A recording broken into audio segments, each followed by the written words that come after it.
Hello everyone and welcome to another video with me, Umber Rays, and today we are going to be talking about the new global 7-star batch, my thoughts and evaluations. Now I'm not going to be talking about Beryl or Elispheri or Fravia in this because I want to do a separate video for all of them like usual. So I'm just going to be focusing on... Whoops, that's the wrong one. Oh, I can't believe I've done this. Ah well. Anyway. Most of these units, because now we've seen the global enhancements of what these units have gotten because the data is out.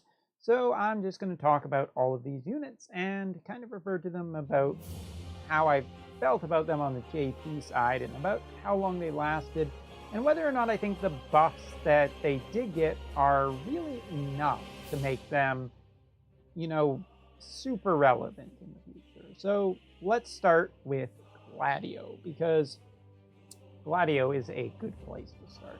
Gladio is a unit that is still kind of finding uses today, mainly because of his specialized cover. Now, of course, Global has essentially some different and more tanks than what we have. Mercenary Ramza is a good example of a tank that got a nice global buff. Looking at...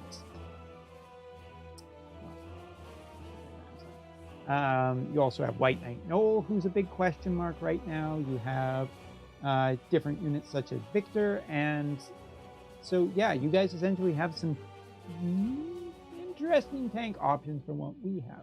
But looking at Gladio, of course, pretty much everything is labeled as just unstackable, so I'm not going to include talking about that, because in JP it's not, and it really doesn't make that big of a difference. I mean, really, unless you've just been super lucky, get 8 Gladios. Having 2 Super TMRs is probably not a thing. But anyway. So Blink, an attack and defense boost increased by 50% has been increased, increased by 50%. So in general, that's essentially really good. And the new Blade Master now increases the limit burst fill rate by 50%. Gladio's limit burst is a pretty nice little thing that just he can do to also give provoke. At least I remember it being that, and also do some damage, but really, these buffs just seem okay. What really is kind of telling is the fact that people are using double 7-star Gladio on the JP side to try and fight Blood Moon Kai, or at least that's one of the things I've more recently heard as a trick for getting through that fight. So, Gladio still has his purpose and his usefulness, even on the JP side, and he has been helpful for a couple of things. Being able to reach certain stat caps, or stat markers for basically, just some of the things that are necessary for getting HP. Defense-wise, is not the greatest, but his 7-star, I've always felt, is pretty darn good. He was the first 7-star tank I got, and he did the trick for a little while until I got Seghard. But he still is finding use on the JP side even today, so that kind of tells you the fact that he can be useful well into the future, even without the global buffs. So I think the global buffs are just a nice little bonus on top of him. And his Super DMR is pretty beastly too, so he's pretty damn good. Now, next up, we are going to be talking about Noctis. Now we're just going to start with Final Fantasy 15. After all, Square Enix finished it. Anyway, let's talk about Noctis. Now, Noctis is a unit that has never been that strong, and quite frankly, I don't think he needs an upgrade. Noctis' 7-star is absolutely fearsome in Arena. He is a unit that is consistently seen in JP teams in Arena many weeks. Mainly because of his 7-star having a ability that casts all of his flasks, or can hit multiple flasks, up to 5 flasks in one cast, and that's pretty damaging. If you get double ice, that's quite a bit of just percentage chance that you're going to end up stopping the enemy. So yeah, I gotta say, this is Noctis still has his place, and it's in Arena. The fact that they buffed his Super TMR, it feels a pretty minor buff to his Super TMR. It didn't really make it that much better. And Fateful Air, while it's not necessarily a bad thing that it's available turn 1, it's just not super great. Like, you have to remember that doing these reviews, if you don't really have a better option, any 7-star is good right now. But in the long term, Noctis does have its uses. It's in Arena, and outside of Arena, you just haven't found that much of a use for him lately. So, yeah, Noctis, kind of a disappointment that he didn't get buffed more, but then again, with CG protagonists coming in the future, and it's very good chance that we're going to see King Noctis, probably not worth investing too much in regular Noctis outside of Arena. Take it for what you will. Now, next up is Luminara. Now, Luminara, of course, if you're a frequent goer on my Twitch channel, or heck, if you watch YouTube videos, I like using Luminara for a lot of different things. She's pretty fun and reliable for doing demonstration videos of how much damage an attack being chained into. Like, if you have a finisher, I really enjoy using double Luminaras and just seeing how much damage you can really do with that chain. So that's really, really cool. I actually really like that. Now, the big thing that Luminara got is Double Arrow. Double Arrow is a W, cast all offensive skills except Barrage for 3 turns. This basically kind of fixes the fact that, I mean, her TMR is just one of the best things that she can get. On the JP side, we really don't have a single-handed bow, and we never got the double casting ability. So this is a good thing for Luminara. Anything that improves Luminara is pretty good. The thing that's probably going to hurt Luminara the longest in the long run is that,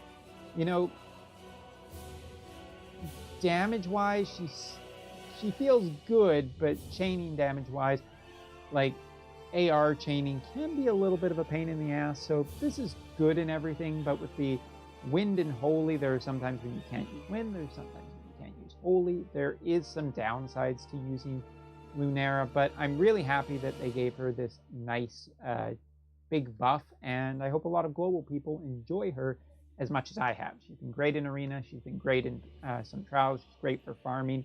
Yeah, Luminara, just big old thumbs up. I'm still happy with my 2 7-star Luminaras. I still use them regularly. So that should tell you about how good they are into the future. And building them true dual hand magic on the JP side, I can get my Luminaras over 2,500 magic, just in case you're curious about that. We could probably do that. You know what the hell? I'm not going to go super crazy, but yeah. Let's just try it. We won't go overboard or anything, but let's just try and build this super quick. Don't ask why I have that on there.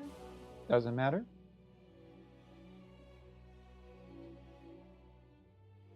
Just need to take all of these.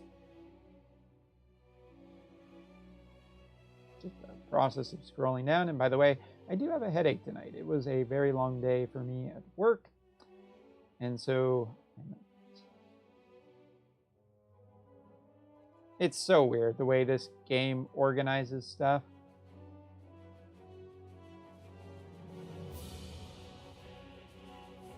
Wait for it. Wait for it.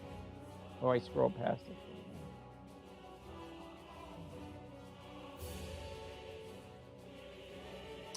I think that was the wrong one, possibly.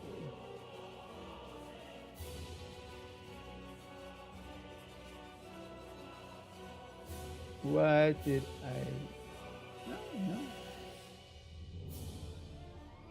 So 2375 with a Esper would be a little bit better. Come on, game.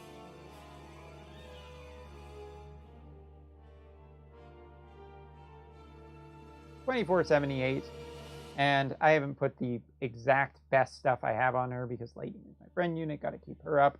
But there you go, there's a general idea of how strong Luminara can be for a magic stat in the future. Now, continuing on, let's talk about Roy, and surprisingly enough, I did get a Roy recently, so I can even go down here and find him. I'm probably never going to use him, but hey, it's working, we can show him off.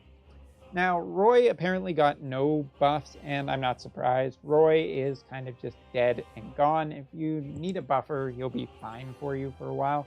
But yeah, his 7 stars not super exciting, and there are just much better buffers into the future. Even CG Ignacio is a much better buffer. So yeah, this doesn't, nothing super special about Roy. Moving on. Next up is Baldhair. Now, I have been told that Baldhair does have a slightly different kit on the global side. He's been buffed a little bit to be a better chain finisher. And I can't. Oh, right, I didn't level him much. Baldhair gets a couple improvements. First of all, Rapid Shot reduced cooldown by 1 turn. Trick Shot reduced cooldown by 2 turns. The Leading Man dual hand attack bonus increased by 50%. And Sniper's Eye increased finishing blow modifier by an additional 1 time. So it becomes basically an upgrade 2 times. Here's the thing about chain finishers, and you can rationalize it however you want. That's fine. But if you're asking for my opinion, and I'm not trying to sound, condescending or anything, just stating the thing, my opinion. The thing about putting a chain finisher into your party is that, first of all, chain finishers aren't a bad thing to put in your party. They're actually quite good a lot of the time. But there is a general problem with chain finishers, and that's that they take away from other important roles.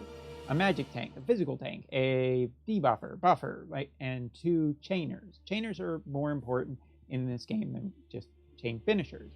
Now, there is one unit that I really recommend out of every chain finisher, and that is... He's like 80 feet tall. How do I not find him?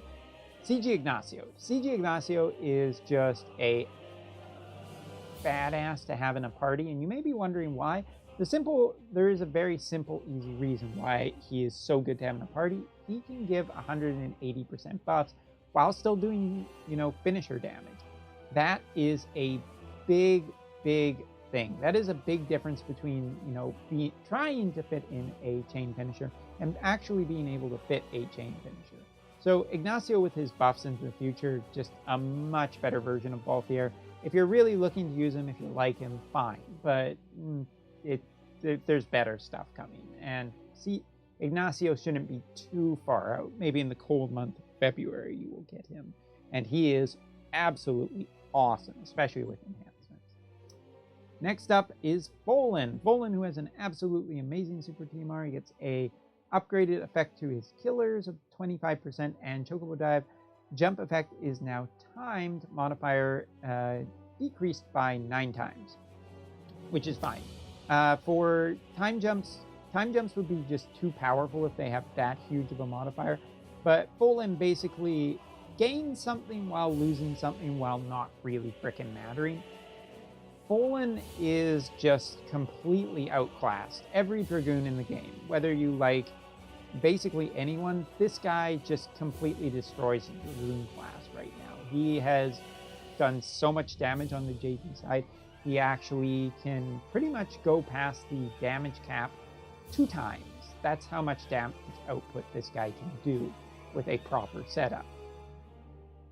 Yeah, it's just this, Sid beats him. Bolin, not super exciting. Great Super TMR though. Next up, CG Sakura.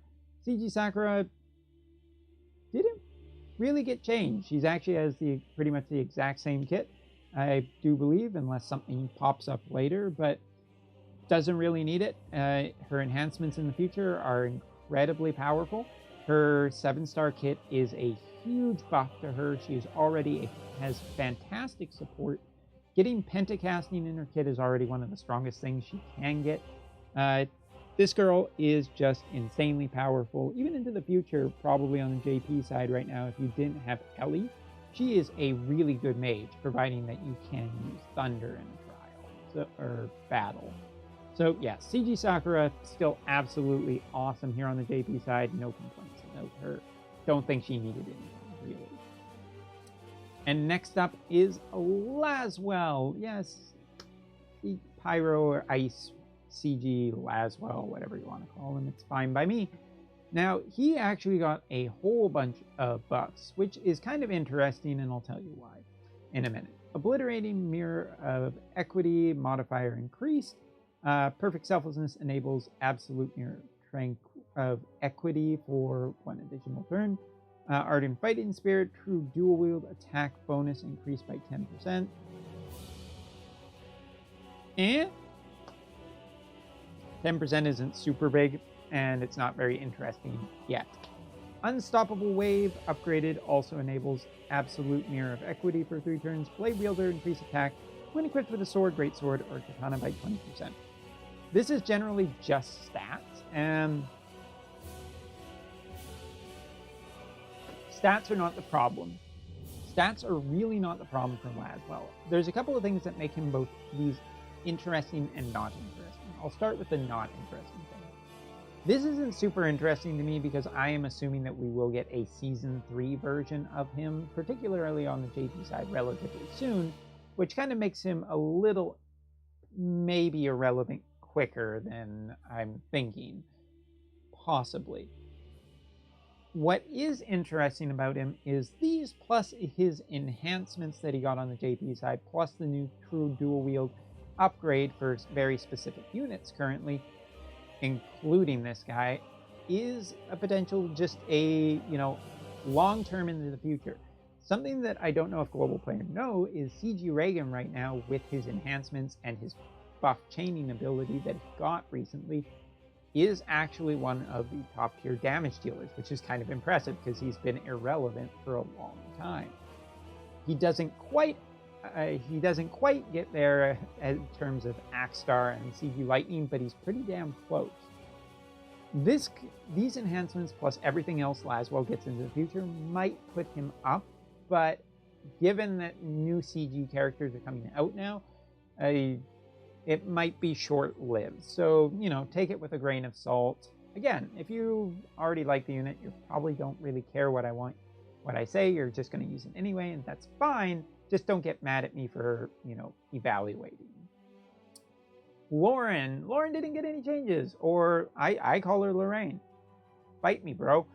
Anyway, Lorraine, top tier breaker. Her kit was amazing on the JP side. It's amazing on the global side too. If you have her in a 7-star, make her into a 7-star and enjoy. There isn't much else to say. Her TMR is still not really that great on her. Eventually, if you can get the Super TMR with the Super TMR update that will eventually come, Lorraine will get a little bit extra life and extra power into the future, but yeah. Lauren has a great kit, but kind of a TMR that takes a little bit away from her, but that was kind of to balance out how good she was. So it's fine. Next up, Rida. Now, Rida does get a fair amount of boosts. She gets Imperium Frost Arrow, in which it changes the weight of hits. I'm not entirely sure. If anyone wants to test it out, its weight, I don't know. Sub-Zero Casket also gives the user 100% provoke. This is essentially better for her because she was essentially a provoke tank to begin with. Wasn't really a cover tank, so yeah, this is just probably good for her. First weight weaponry, increase the counter rate chance by 100%. This means she'll be better in arena. She'll be better in fights too if she can provoke her counters more, so yeah, good.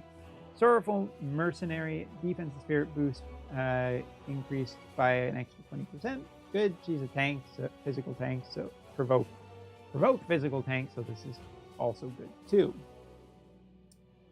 And I believe that is everyone that is not a global exclusive. So let me talk about my 3 big winners for this batch. Definitely, and I don't think I'm going to qualify these yet, but let's do the 3 big winners and the 3 big losers.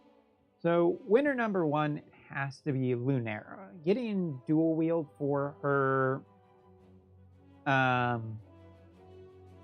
just getting dual wield for her AR chaining for a lot of her moves is a big boost for Luminara. And it's great because Luminara, I think, is a unit that some people considered to be a troll rainbow, and with her enhancements, with her TMR, if you invest into her, she does pay off for a long time. And this is a big part of her kit I have always felt has been missing. So it's really nice to see that get padded out. My next big win is probably Laswell. Laswell gets enough buffs to be interesting, but he's interesting more into the future. Without the true dual wield bonus and the damage formula change, and also that his enhancements, he's essentially going to be good but not great for a while, and when he is great, I just don't know how long he's going to be great for. So yeah, take that for what it's worth. And the other unit that I'm going to give is probably Gladio, because Gladio, he's useful in Blood Moon Kai. He's useful in Blood Moon Kai. That's it. That's the reason for it. I'm also going to add another category here real quick, which is the units that I think, well, you get what you get, and you shouldn't feel bad about it. And the winners of this are definitely Lorraine and Sakura. Both Lorraine and Sakura have amazing kits. They didn't need GL buffs. Don't be too greedy. Just use these units and enjoy them. They are fantastic. Absolutely fantastic. And now my big losers. Who are the big losers of this? Well, there are actually quite a few choices. And one of them is one of those three is Roy. Roy is just, this is giving up on Roy. This is the final nail in the bard coffin, you guys. If you're wondering, this is it. When you just give essentially a class of units nothing when they are really hurting, you've essentially given up on them, and yeah, that's it. So Roy, definitely one of the big losers. Next up is Noctis. Noctis, while not being necessarily bad, is just, he has an expiration date, and it's whenever King Noctis arrives, or CG Noctis, which could be around the time of episode Arden, so get ready for that. Anyway, I really, well, Noctis is really good in Arena. He just isn't that great in a ton of trials, especially into the future. He falls off really damn hard, so just buffing his super TMR, which his super TMR was like,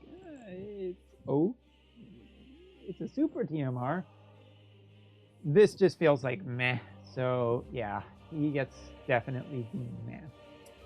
And the last one I'm probably going to give to, this is a toss-up. This is really a toss-up. Roy and Noctis, I feel, are pretty easy to say, but I don't know what to say about Baldhair and Bolin. Bolin is just so outclassed by other Dragoons, really, and he came out really later, and just 25% extra killer and a time jump. That's it. Maybe he has some extra jump damage and stuff in his kit, but still, he'll be good for a bit, but Sid will completely obliterate him. And Baldhair, while, you know, he might be a decent chain finisher for you for a little while, the big thing is that he is just far outclassed by someone like Ignacio into the future because of his enhancements. So yeah, both Baldhair and Bolin, I guess, get a half spot because I don't hate either of them. They at least tried to give them some upgrades that really help them a lot. But yeah, there's definitely some units in this that I just don't feel really make the grade. But overall, there is some incredible stuff in this batch. So whatever you can make, do it, enjoy it, have fun with it. If you have the gil, you might as well. And yeah, I'll see you next time when we talk about Bravia. Hang on to your butts.